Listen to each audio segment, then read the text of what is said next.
Today ay magluluto tayo ng beef pares. Magsimula na tayo.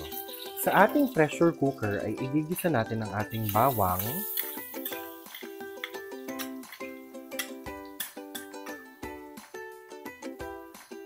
sibuyas,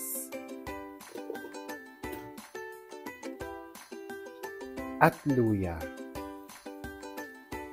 Ilalagay na rin natin ang ating karneng baka at magsiseason tayo ng kaunting patis, toyo, brown sugar, dahon ng laurel, pamintang buo, smoked paprika, pamintang durog, at star anise.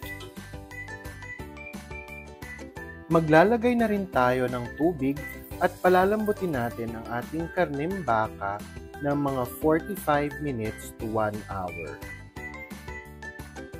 Kapag malambot na ang ating baka, ay maglalagay na tayo ng ating cornstarch na tinunaw sa tubig na magsisilbing pampalapot ng ating sabaw.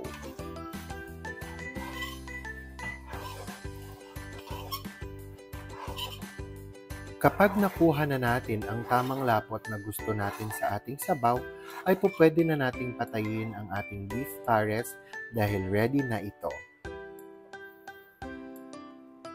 For more cooking and baking videos, please don't forget to subscribe to my YouTube channel AJ Karel, and please don't forget to hit the like and share button and the notification bell para updated kayo lagi sa aking mga videos.